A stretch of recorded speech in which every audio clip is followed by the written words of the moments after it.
गवळणी बांधिते धारणासी गळा, खेळे त्या गोपाळा माझी ब्रह्म, धावनिया मागे यशोदे भोजन, हिंडे रान गाई पाठी.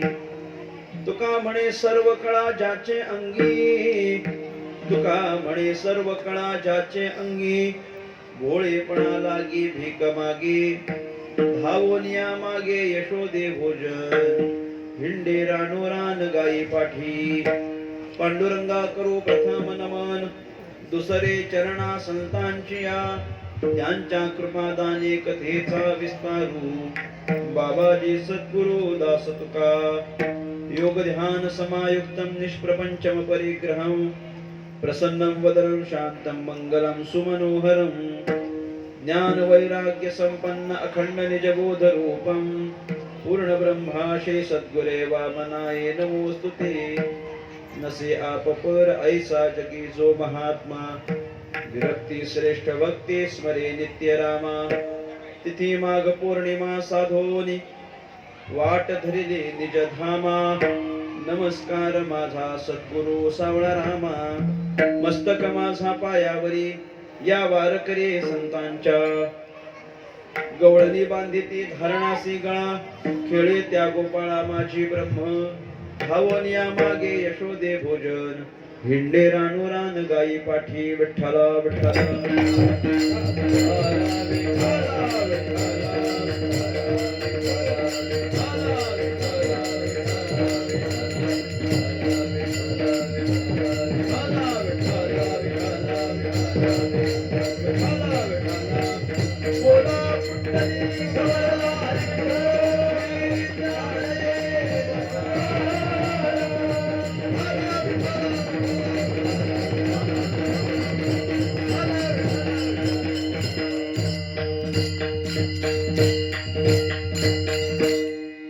गवळणी बांधिती धारणासी गळा खेळे त्या गोपाळा माझी ब्रह्म धावनिया मागे यशोदे भोजन हिंडे रानो रान गाई पाठी महाराष्ट्राचा आराध्य दैवत राजाधिराज भगवान श्री पंढरीनाथ परमात्मा कैवल्य साम्राज्य चक्रवर्ती विश्वसंत महावैष्णव ज्ञानराज माऊली स्वानंद सुखनिवासी प्रातःस्मरणीय ब्रह्मलीन सद्गुरु श्री वामन बाबा सद्गुरु श्री सवाराम बाबा महाराज आदी करून सर्व साधू संतांच्या चरणी विनम्रपणे नतमस्तक होतो. माझ्या समोर उपस्थित माझ्यापेक्षा ज्ञानाने वयाने अनुभवाने ज्येष्ठ श्रेष्ठ कीर्तनकार प्रवचनकार मातृभगिनी श्रोता गायक वादक आदी करून कलाकार वर्ग तुम्हा सर्वांच्या चरणी साष्टांग प्रणिपात करून परमात्म्याच्या संकीर्तनाला आरंभ करतो. विठ्ठला विठ्ठला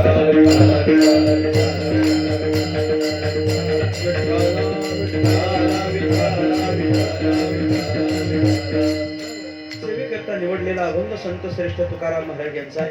अभंग 3 चरणांचा आहे. या अभंगाच्या माध्यमातून जगद्गुरु श्री तुकाराम महाराजांनी गोकुळामध्ये उपस्थित असलेले गोपाळ, गोकुळातले गवळणी, गोकुळामध्ये भगवान परमात्म्याची माता यशोदा आणि त्या वृंदावनामध्ये ज्यांच्या सोबत भगवान परमात्म्यानं क्रीडा केल्या अशा सगळ्या गायी, या सगळ्यांकरता भगवंतानं काय काय फळ दिलेलं आहे त्याचं चिंतन तुकाराम महाराजांनी या अभंगातून केलंय. या प्रत्येकाच्या अंतःकरणामध्ये भगवंताच्या संबंधानं जो जो भाव आहे त्या भावाला अनुसरून भगवंतानं काहीतरी फळ या सगळ्यांच्या पदरात दिलेलं आपल्याला पाहायला मिळतं.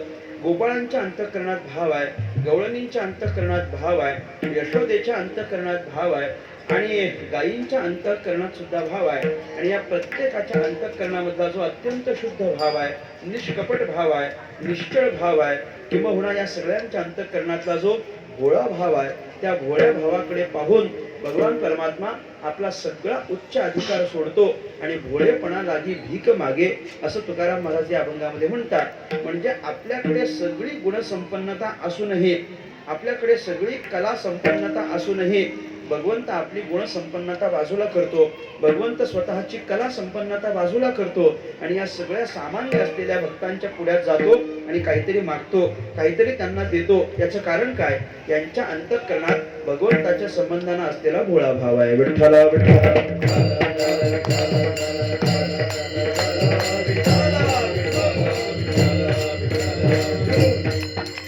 भगवान परमात्म्याने यांना विशेष असं स्थान दिलेलं आहे बरं का. आपली जी काही भक्तांची यादी भगवान परमात्म्याची आहे त्या भक्तांच्या यादीमध्ये गवळणींचं स्थान अतिशय मोठं आहे असं आपल्याला पाहायला मिळतं. तुकाराम महाराजांनी या अभंगामध्ये जी सुरुवात केली आहे ती गवळणींपासून सुरुवात केलेली आहे. पहिल्या चरणामध्ये गवळणी आहे, उत्तरार्धात गोपाळ आहे, दुसऱ्या चरणात यशोदा आहे, उत्तरार्धात गायी आहे आणि मग शेवटी तुकाराम महाराजांनी सांगितलं की या सगळ्याचं कारण काय आहे. तुकाराम महाराज या अभंगातून गवळणींपासून आरंभ करतात, कारण भक्तीच्या क्षेत्रामध्ये जी जी काही भक्तांची यादी असेल, जी काही यादी असेल ती त्या सगळ्या भक्ताच्या यादीमध्ये सगळ्यात पहिलं नाव कुणाचं असेल तर ते गवळणींचं आहे. भक्तीच्या क्षेत्रातले आचार्य नारद महर्षींनी सुद्धा आपल्या ग्रंथामध्ये माझी जी सांगितलेली भक्ती आहे ती कुणासारखी असावी याच्याकरता आदर्श समोर ठेवत असताना गवळणींचंच सांगितलेलं आहे. नारदस्तु तदर्पिता अखिलाचारिता तद्विस्मरणे परम व्याकुलता इति भक्ती.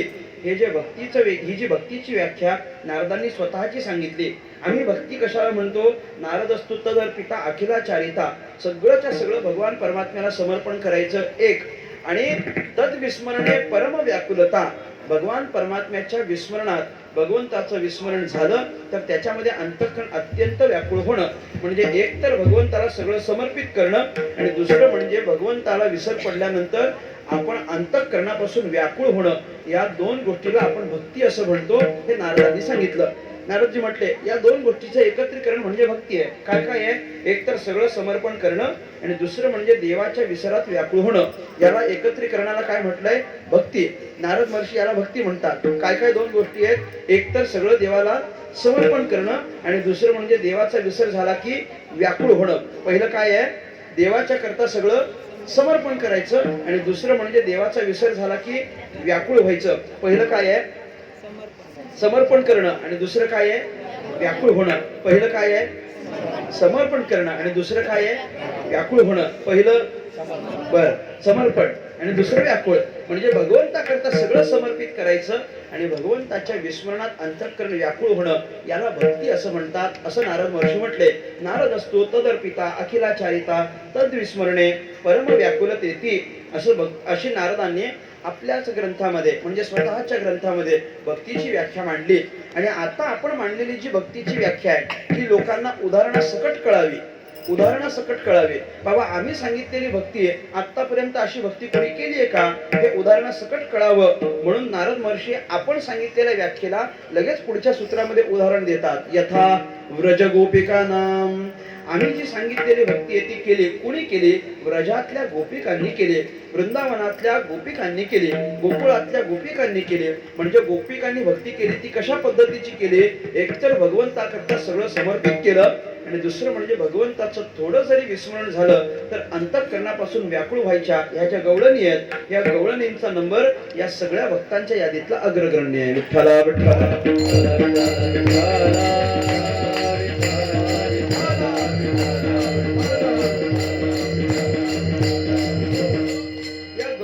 अतिशय पहिला क्रमांक आहे, कारण यांनी भगवान परमात्म्याच्या प्राप्तीकरिता विशेष उल्लेखनीय असे प्रयत्न केलेले आपल्याला पाहायला मिळतील. भगवंताचं संग सुख प्राप्त व्हावं याच्याकरता ह्या गवळणी काय काय करतात तर मिळोबाऱ्यांनी वर्णन केलंय. याची लागी वो त्यजियले भोग, याची लागी वो त्यजियले भोग, याची लागी वो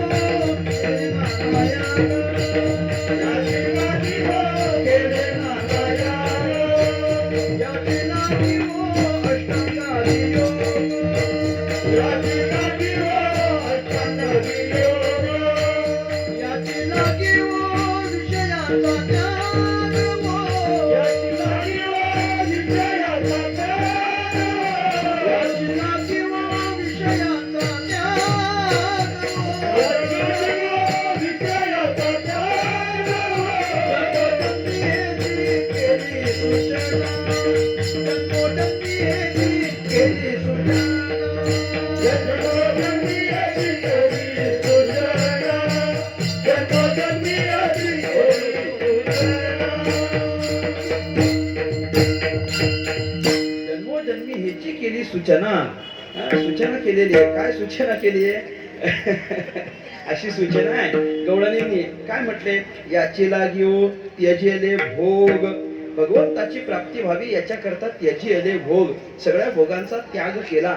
भोगांचा त्याग केला म्हणजे भोग मिळत नव्हते म्हणून त्याग केला असं नाही, मिळत होते तरी त्याग केला. अरे भोग मिळालेच नाहीत आणि त्याग केला तर याच्यामध्ये नवल काय? नाही मिळाले त्याग केला. एखादा माणूस म्हणतो की नाही नाही नाही मी त्या गोष्टीचा निषेध करतो, मला ती गोष्ट आवडत नाही.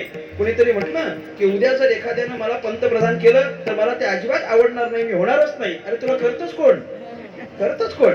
म्हणजे तुम्हाला कुणी करतच नाही म्हणायला लागला की बाबा मला व्हायचंच नाही, ह्याच्यामध्ये काय नवल आहे? काय नवल आहे? पण कुणीतरी तुम्हाला तसं सांगितलं, येऊन जर तुमच्या पुढ्यात तसा प्रस्ताव मांडला की बाबा तुम्ही मुख्यमंत्री होणार काय, तुम्ही पंतप्रधान होणार काय, आणि तरी पण तुम्ही नाही म्हणत असाल तर बाबा त्याला काहीतरी महत्व आहे. म्हणजे एखादा भोग प्राप्त आहे आणि प्राप्त असलेल्या भोगाचा त्याग करायचा, याच्यामध्ये नवल आहे, हे महत्वाचं आहे. अप्राप्त असलेल्या भोगाचा कसला त्याग असतो तर त्या त्यागाला महत्व नाही. गवळणींनी ज्या भोगांचा त्याग केलाय ते त्यांना प्राप्त आहे. अनेक भोग, निरनिराळे भोग त्यांच्या समोर आहेत, पण ते म्हणतात भगवंताची प्राप्ती व्हावी याच्याकरता आम्ही त्यजियले भोग. कारण आम्हाला माहिती आहे जेवढे जास्त भोग आम्ही भोगू तेवढं अधिक भगवान परमात्म्याच्या भजनापासून आम्ही दूर जाऊ. जेवढे जास्त भोग तेवढं भजन कमी, हे समीकरण आहे. भोग वाढले की भजन कमी होतं, भोग वाढले की भजन कमी होतं, आणि भोग कमी केले की भजनाकरता जास्ती वेळ मिळत असते. म्हणून त्या म्हणतात की आम्ही काय केलं, त्यजिले भोग एक, याची लागी हो केले नाना याग. अनेक अनेक पद्धतीचे याग केले, ते याच्या करताच केले. याची लागी हो अष्टांगादी योग, अष्टांगादी योग केले, अष्टयोग सगळे आम्ही साधले, ते याची प्राप्ती व्हावी याच्या करताच. आणि याची लागी हो विषयांचा त्याग, निरनिराळे विषय पण आम्ही त्यागले. या सगळ्याच्या मागचं कारण एकच आहे की याची प्राप्ती व्हावी म्हणून. मग याच्या प्राप्तीकरिता जर विषयाचा त्याग आहे, भोगांचा त्याग आहे, निरनिराळे याग आहेत, अष्टांगादी योग आहेत, हे सगळं जर याच्या प्राप्तीकरिता केलं असेल तर आतापर्यंत याच्या प्राप्तीकरिता केलेली जी साधना आहे, त्या साधनेच्या प्रत्यर्थ भगवंतानं त्यांना आपल्या संगतीचं सुख दिलं. आणि जे आपल्या संगतीचं सुख त्यांना प्राप्त झालेलं आहे, त्याच्यानंतर सुद्धा त्यांची साधना सुरूच असेल तर आता त्यांना काहीतरी फळ देणं हे आपलं कर्तव्य आहे. अरे एवढी साधना केली तर काहीतरी फळ मिळालं पाहिजे की नाही. आपण बारीक सारीक साधना करतो, बारीक बारीक म्हणजे अगदी नगण्य. आपली साधना गवळणींच्या तुलनेत म्हणजे अगदी नगण्यच आहे. आपण गणित पण करू शकत नाही त्याचं. एवढी साधी आपण साधना केली तरी भगवंताच्या पुढ्यात हात जोडून उभं राहिल्यानंतर आम्हाला देवानं काहीतरी द्यावं असं वाटतं की वाटत नाही, मला सांगावं. वाटतं की वाटत नाही? हो नाही बोला जरा, माना हलवा जरा. वाटतं ना आम्हाला. बारीक साधना काय आमची साधना असते, काय आमची साधना, काय आम्ही साधना करतो. केला तर फार फार एखाद्या माळेचा जप, केला तर फार फार एखाद्या ग्रंथाचं 5 मिनिटं वाचन केलं, तर फार फार सकाळी फक्त नमस्कार करून बाहेर पडला, एवढीच काय ती साधना.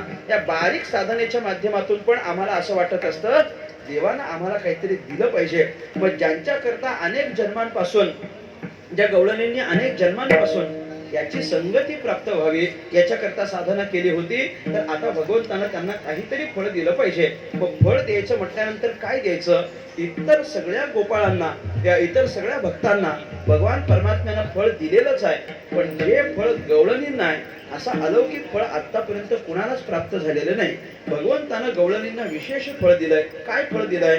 तुकाराम महाराज असं म्हणतात की गवळणींना असं फळ दिलंय, असं फळ दिलंय की या जगामध्ये जे कुणालाही शक्य झालं नाही ते गवळणींच्या हातातून त्यानं शक्य करून दाखवलं. म्हणजे काय केलं?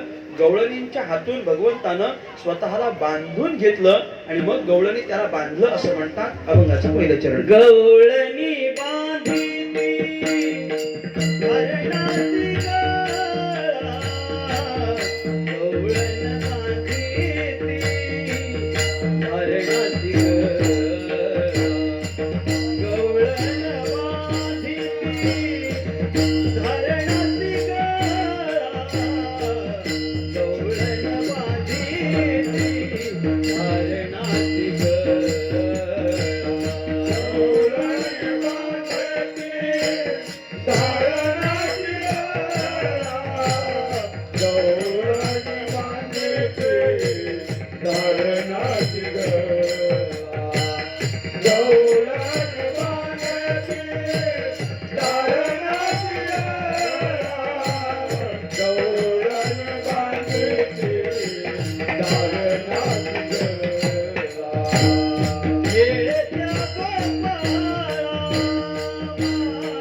गवळणी बांधिती धारणासी गळा, खेळे त्या गोपाळा माझी ब्रह्म. गवळणी करता काय फळ आहे तर गवळणी बांधिती धारणासी गळा. या गवळणीने असं करून दाखवलंय की त्याला बांधलंय. भगवंताला बांधणं हे फक्त गवळणींना शक्य झालं. बरं, भगवंताला बांधलं म्हणजे कोणाला बांधलंय? धारणासी बांधिती. धारणा म्हणजे कोण? ज्याच्याकडे या समस्त जगाची धारणा शक्ती आहे तो. ज्याच्याकडे या समस्त जगावर ज्याची सत्ता आहे, समस्त जगावर ज्याची सत्ता आहे, एक हाती सत्ता आहे, पूर्णपणे सत्ता आहे, एकमेव सत्ताधीश. बळ्या माझा पंढरीराव जो या देवांचाही देव, या सगळ्या देवांवर, सगळ्या शक्तींवर ज्याची अगाध अशी शक्ती आहे, सत्ता आहे, असा तो भगवान परमात्मा.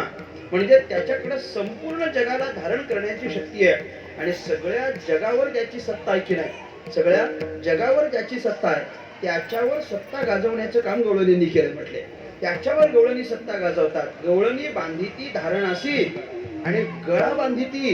नुसतं बांधिती असं नाही, गळा बांधिती. कोणाला शक्य झालं सांगा? पहिली गोष्ट तर कोणाला त्याला बांधता आला नाही. यशोदेला बांधण्याचा प्रयत्न केला, तिला ते जमलं नाही. तिनं पण बांधण्याचा प्रयत्न केला, काहीतरी यानं खोडी केली, चोरीच केली, म्हणून काय करायचं? बांधायचं. याला शिक्षा करायची म्हणून बांधायचं म्हणून ते उखळाला घेतलं आणि त्याला बांधलं. उखळाला पाठ टेकवली आणि त्याला बांधलं. आता बांधण्याकरता जेव्हा तिनं ते दोर घेऊन आली आणि बांधण्याचा प्रयत्न केला तर ती थोडी कमीच पडायची, 2 बोटं कमीच पडली. मग तिला वाटलं बाबा दोर जरा बारीक असेल, घरात गेली, परत दोर घेऊन आली, दोराला दोर बांधला, दोर मोठा केला, पुन्हा बांधण्याचा प्रयत्न केला, परत 2 बोटं कमीच. परत घरात गेली, परत दोर घेऊन आली, परत दोराला दोर बांधला, दोर मोठा झाला, परत बांधण्याचा प्रयत्न केला, परत 2 बोटं कमीच. परत घरात गेली, पुन्हा दोर घेऊन आले, पुन्हा दोराला दोर. तुम्ही हे मोजत चला, आता एक वाढवत जाणार आहे. असं दोराला दोर किती? अरे भरपूर. घरातला सगळा दोर संपला म्हणे. अतिशयोक्ती असेल कदाचित ती, पण घरातला सगळा दोर संपला. पण तरी बांधण्याचा प्रयत्न केला तर तिला असं दिसलं की 2 बोटं कमीच पडताय. आता हे प्रत्येक वेळेला 2 बोटं कमी पडतात म्हणजे कसं काय रे बाबा? हे प्रत्येक वेळेला का बरं 2 बोटं कमी पडायला लागली? भगवंतानं सांगितलं ही 2 बोटं कमी पडतायत म्हणजे हे 2 बोटाचं अंतर तुम्हाला भरून काढावं लागेल. ज्यानं हे 2 बोटाचं अंतर भरून काढलं त्याच्याच्यानं मी बांधला जातो. आणि ज्याच्या ठिकाणी अजूनही हे 2 बोटाचं अंतर शिल्लक आहे, मी त्याच्याच्यानं कधीच बांधला जात नाही. याच्यापैकी एक बोट आहे मीपणाचं आणि दुसरं बोट आहे माझेपणाचं. ज्याच्याजवळ अजूनही मीपणा आणि माझेपणा हे शिल्लक आहे त्याच्याच्यानं मी कधीच बांधला जात नाही. ज्याचा मीपणा संपला, ज्याचा माझेपणा संपला, या 2 बोटाचं अंतर भरून काढलं मी त्याच्याच्यानं बांधला जाईल. विठ्ठला विठ्ठला विठ्ठला विठ्ठला विठ्ठला.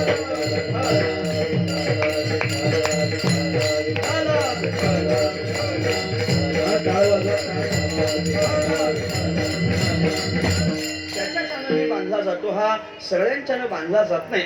यशोदेनं पण प्रयत्न केला, शेवटी तिला ते 2 बोटाचं अंतर काही भरून काढता आलंच नाही.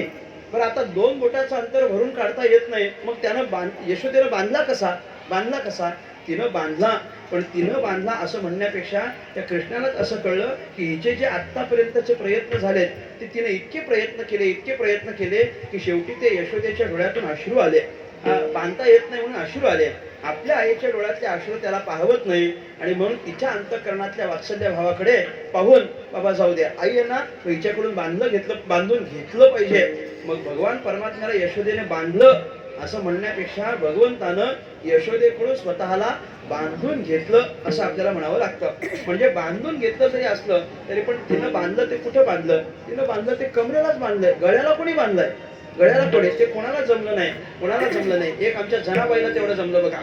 धरेला पंढरीचा चोर, धरेला पंढरीचा चोर, धरेला पंढरीचा चोर, धरेला पंढरीचा चोर,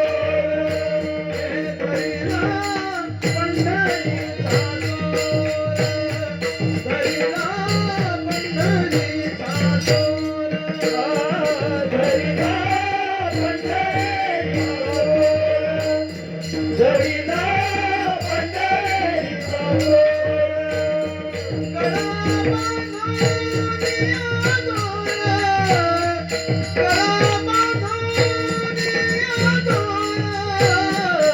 हरिला पंढरीचा जोर, हरिनाम पंढरीचा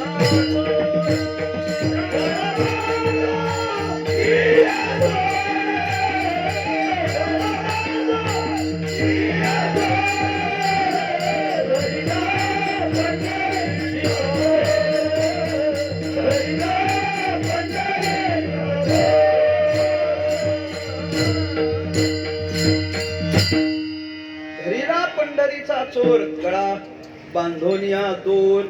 हे कोणाला जमलं नाही. एक जनाबाईला आमचं जमतं आणि दुसरं ते गवळणींना जमलेलं आहे. गळा बांधिती. गळा बांधिती म्हणजे काय? गळा बांधिती म्हणजे की त्याच्या गळ्याला बांधलंय असला प्रकार नाहीये. गळ्याला बांधलंय म्हणजे त्याच्यावर सत्ता गाजवली आहे. म्हणजे तो यांच्या हातात आहे, गवळणींच्या हातात आहे. गवळणी जसं सांगतील तसं, गवळणी जसं सांगतील तशा पद्धतीनं. गवळणीच काय बांधून घ्यायचं असेल तर त्याला गवळणीच लागतात असं नाहीये. कुठल्याही भक्ताच्या द्वारे तो बांधला जाऊ शकतो. भगवंतानं स्वतःच मत केलं की नाही, हे यथा माम प्रपद्यन्ते तांस तथैव भजाम्यहम. अरे भगवान परमात्मा म्हणतो तुम्ही जशी इच्छा कराल तसं. या गवळणींनी जशी इच्छा करावी तशा पद्धतीनं जर तो वागत असेल. गवळणी म्हटलं माझ्या घरी येऊन चोरी कर, तर तो घरी जाऊन चोरी करायचा. गवळणी अरे प्रत्येक वेळेला लीला करत असताना देवानच लीला केल्यात असं नाही बघायचं. आपण पाहत असताना असं पण पाहायचं की प्रत्येक लीलेच्या अगोदर त्या गवळणींचं देवाला आमंत्रण आहे. प्रत्येक लीलेच्या अगोदर कोणतीही लीला पहा, प्रत्येक लीलेच्या अगोदर गवळणीचं आमंत्रण आहे. आणि त्याला उत्तर म्हणून भगवंतानं केलेली लीला असेल तर या गवळणींनी जसं सांगावं तशा पद्धतीनं भगवंतानं वागावं. हरी आला आता मग गय कैची चिंता, मग कैसी भय चिंता, मग कैची भय चिंता.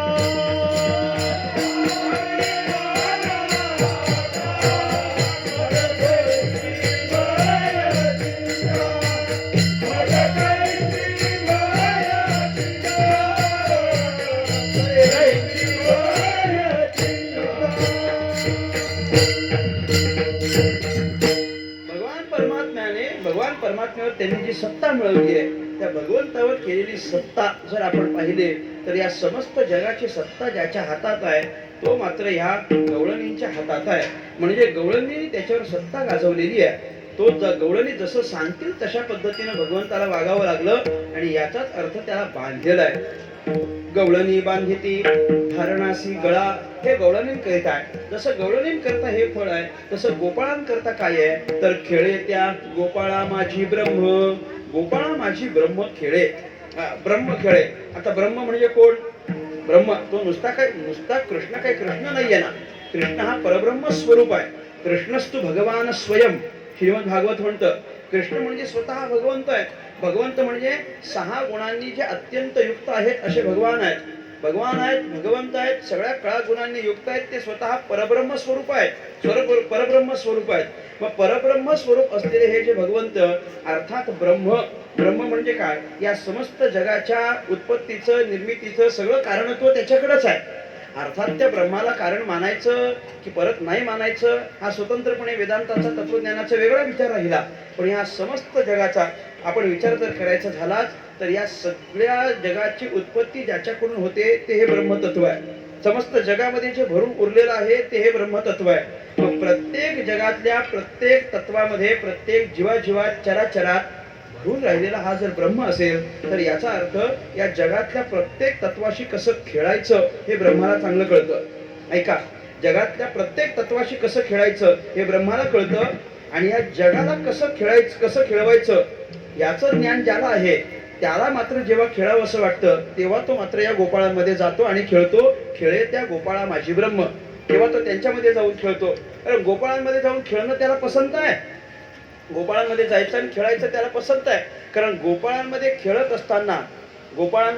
असताना त्याला स्वतःचा अधिकार सोडून खेळावं लागतं. तो कृष्ण परमात्मा गोपाळांमध्ये खेळलाय तेव्हा आपला ईश्वरीय धर्म त्यानं व्यक्त नाही केलाय, मानवीय धर्म व्यक्त केलाय आणि त्या पद्धतीनं तो खेळला. जसं त्या गोपाळांना पाहिजे तसं खेळला.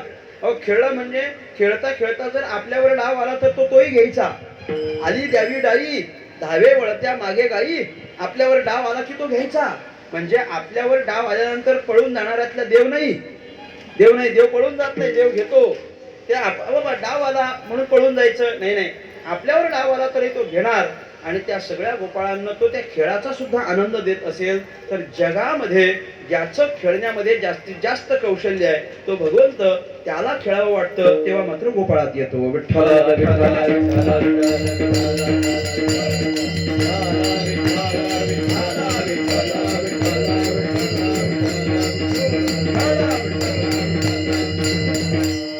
इतर इतर कोणामध्ये तो जात नाही, खेळण्याकरता इतर कोणात जात नाही, पण या गोपाळांच्या मध्ये मात्र मात्र तो येतो, तिथंच येतो आणि त्याला खेळावं असं वाटतं.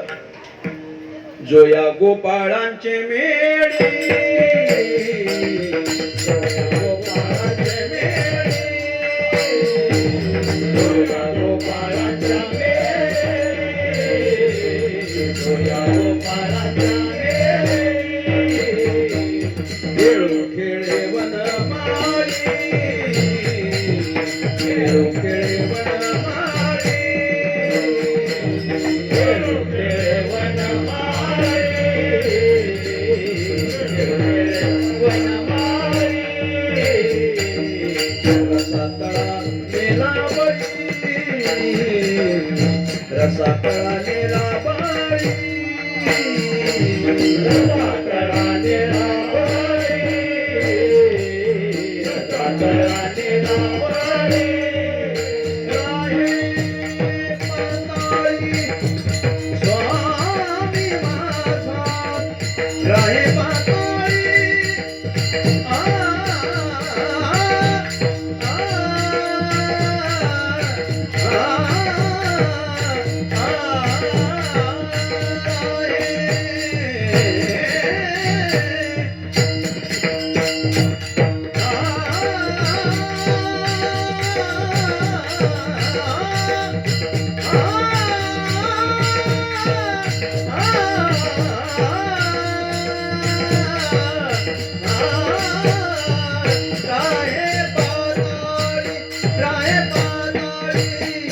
राहे पाताळी स्वामी माझा, राहे पाताळी आ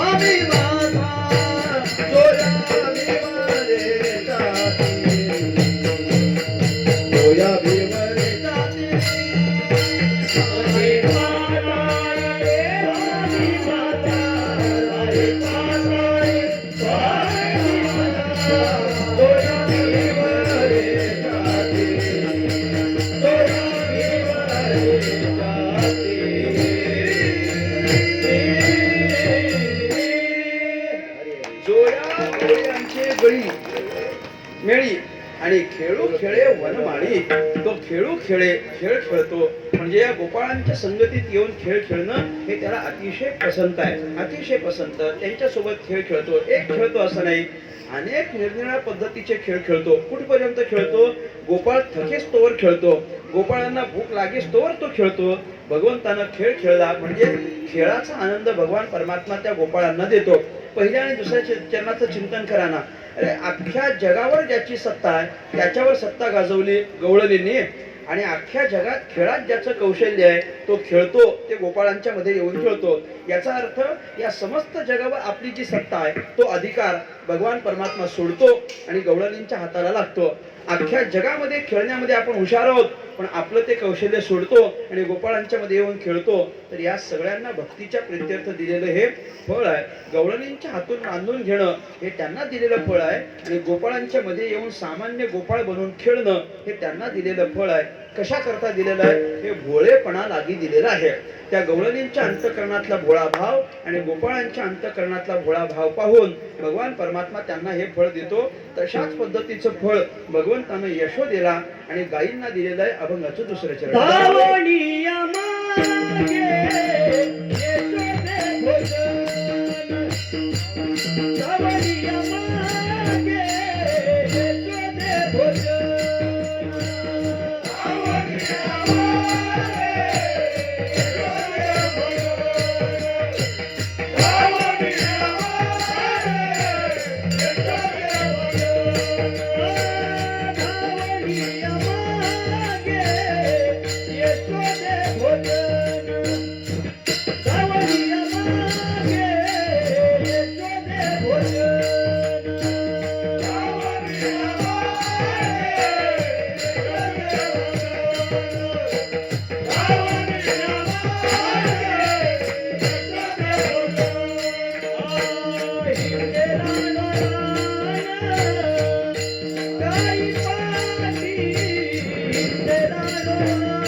यशोदे भोजन हिंडे रानोरान गायी पाठी, हे धावून या मागे यशोदे भोजन म्हणजे तरी काय आहे. तसाच भाव पुन्हा यशोदेकडचा असलेला पहा. यशोदेच्या पाठी पाठी जातो आणि आपल्याला काहीतरी खायला पाहिजे म्हणून मागतो. यशोदे घराकडे चाल, मला जीव घाल. आता मला जीव घाल म्हणणारा भगवंत, मला जीव घाल. आता ह्याला जीव घालायची गरज आहे का सांगावं? ह्याला जीव घालायची गरज आहे का? ह्याच्याकडचं सामर्थ्य काय आहे? अख्ख्या जगाला जीव घालण्याचं सामर्थ्य याचं आहे, बरोबर. म्हणजे अख्ख्या जगाचं पोट भरण्याचं सामर्थ्य कोणाचं आहे? भगवंत आहे. अगदी अरे त्याचं नाव घेणाऱ्यांचा पण सांभाळ करतो आणि त्याचं नाव घेत नाही त्यांचा पण सांभाळ करतो. तुझं मोकलीला ऐसे नाही, अरे प्रत्येकाचा तो सांभाळ करतो. अजून सांगू, जे देव मानणारे आहेत त्यांचाही सांभाळ करतो आणि जे देव मानणारे नाहीत ना त्यांचाही सांभाळ करतो, त्यांचाही सांभाळ करतो. देव मानणारे आहेत ते सगळेजण या जगात देव आहे असं सांगत फिरतात म्हणून त्यांचा सांभाळ करतो, आणि देव मानणारे नाहीत ना ते देव नाही हे सांगत फिरतात तरी त्यांचा सांभाळ करतो, तरी त्यांचा सांभाळ करतो. अरे देव मानणारे नाहीत ते जरी देव मानत नसले, ते जरी देव मानत नसले, म्हणजे मी अनेक वेळा म्हणत असतो त्यांचं जरी म्हणणं असलं आम्ही देवाला मानत नाही तरी पण आम्ही म्हणत असतो तुम्ही जरी देवाला मानत नसलात तरी तुम्ही उपकार माना की अजून तरी देव तुम्हाला मानतोय, अजून तरी देव तुम्हाला मानतोय. कारण ज्या दिवशी देवानं हे म्हणणं सुरू केलं की मीच तुम्हाला मानत नाही, त्या दिवशीपासून कोणीच मानणार नाही, हो आणि मानत नाही. भगवान परमात्मा प्रत्येकावर सारखी कृपा करतो, म्हणजे प्रत्येकाचं पोट भरण्याचं त्याचं सामर्थ्य आहे. पण जर प्रत्येकाचं पोट भरण्याचं सामर्थ्य आहे तर त्याला काय आपलं पोट भरता येत नाही का? भरता येतं. पण या यशोदेच्या अंतःकरणातला जो भोळा भाव आहे तो भोळा भाव पाहून हा यशोदेच्या पाठी जातो आणि आपल्याला खायला द्या याच्याकरता तिच्या पाठी लागून हट्ट करतो. विठ्ठला विठ्ठला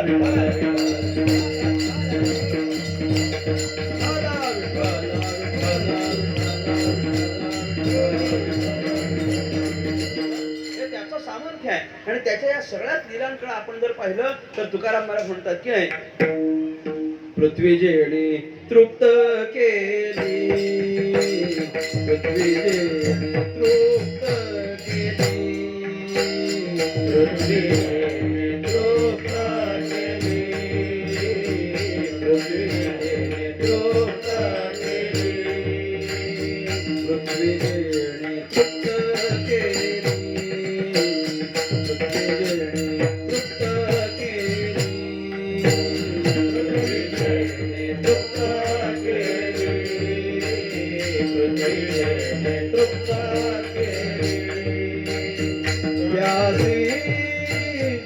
यशोदा भोजन घाली, त्याची यशोदा भोजन घाली, नवल केवळे केवळे, नवल केवळे केवळे, त्याची यशोदा भोजन घाली, त्याची यशोदा भोजन घाली,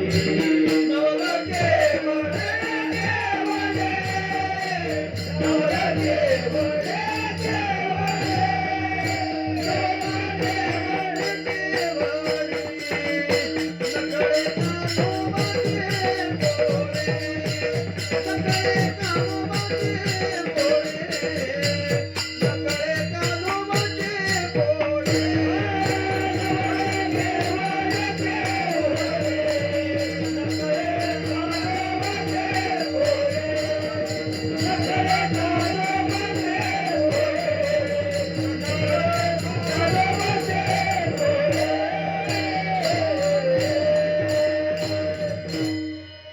नवल केवळे केवळे नकळे कान्होबाचे कोडे. यामध्ये तुकाराम महाराजांनी जेवढे जेवढे म्हणून नवल सांगितले, जे काही नवल सांगितले त्या नवलांमध्ये हे एक नवल तुकोबारे सांगतात की पृथ्वी जेणे तृप्त केले आणि त्यासी यशोदा भोजन घाली, म्हणजे पृथ्वीला तृप्त करण्याचं सामर्थ्य त्याच्यात आहे. पण तरी जेव्हा भोजनाची वेळ येते तेव्हा मात्र तो आपल्या आईकडेच जातो आणि तिला म्हणतो की बाबा जीव घाल, मला काहीतरी खायला दे, आणि नुसता जातो तिच्या पाठीपाठी धावतो, पाठीपाठी धावतो तुकोबाऱ्या म्हणतात. म्हणून धावून या मागे यशोदे भोजन, यशोदेकडे धावून धावून भोजन मागतो आणि हिंडे रानोरान गायी पाठी हे त्या गायींचं असलेलं फळ आहे बरं का. गायींना काय फळ दिलंय तर हिंडे रानोरान गायी पाठी. तुम्ही म्हणाल याच्यात कसलं फळ आहे? अहो याच्यात पण फार मोठं फळ आहे. हिंडे रानोरान गायी पाठी, या पाठी शब्दाकडे तुम्ही लक्ष द्या ना. तो गायीच्या पाठी धावतो. गायीच्या पाठी, गायीच्या पाठी कोण धावतो? गायीच्या पाठी कोण धावतो? कृष्ण धावतो. कोण कृष्ण? कोण कृष्ण? जो इतर वेळेला सगळ्यांना सांगतो याल तरी यारे लागे अवघे माझ्या, इतर वेळेला सगळ्यांना सांगतो तुम्ही माझ्या मागे या, माझ्या मागे या, पण माझ्या मागे या. याल तरी यारे लागे यारे अवघे यारे पण मागे मागे यारे. कसे या? या पण मागे मागे या. इतर वेळेला जो सगळ्यांना सांगतो की माझ्या मागे मागे या, तो स्वतः इतरांना आपल्या मागं घेणारा पण गायींना मात्र पुढं करतो आणि तो स्वतः गायींच्या पाठी धावतो. अरे म्हणजे इतर वेळेला अख्ख्या जगाला मागं या सांगणारा गायींच्या मात्र पाठी धावत असेल तर ते सुद्धा गायींना मिळालेलं एक फळच आपल्याला मानावं लागेल. बरं तो फक्त आपल्याच गायीच्या पाठी धावतो असं नाही, आपल्याच गायींच्या पाठी धावतो असं नाही. जेव्हा त्या गोपाळांच्या गायी लांब जातात ना, गोपाळांच्या गायी लांब जातात तेव्हा त्या गोपाळांच्या गायी लांब गेल्या की लांब गेल्यानंतर त्या गोपाळांनी याला सांगायचं काय, अरे बाबा त्या गायी गेल्या बघ, गायी गेल्या बघ. मग त्या गायी गेल्या बघ असं गोपाळांनी सांगितलं. त्या गोपाळांच्या गायींच्या मागे पण कोणी धावायचं? कृष्णानंच धावायचं. धाव कान्होबा रे निघून गेल्या गायी, धाव कान्होबा रे निघून गेल्या गायी, धाव कान्होबा रे निघून गेल्या गायी, धाव कान्होबा रे निघून गेल्या गायी, धाव कान्होबा रे निघून गेल्या गायी, धाव कान्होबा रे निघून गेल्या गायी, धाव कान्होबा रे निघून गेल्या गायी, धाव कान्होबा रे निघून गेल्या गायी.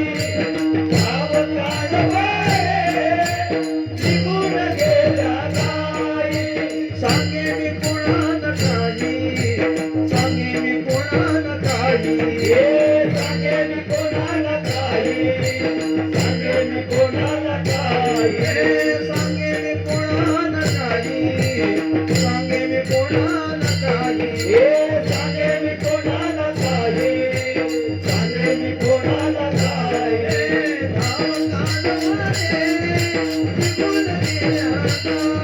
धाव कान्होबा रे निघून गेल्या गायी, धाव कान्होबा रे निघून गेल्या गायी, धाव कान्होबा रे निघून गेल्या गायी.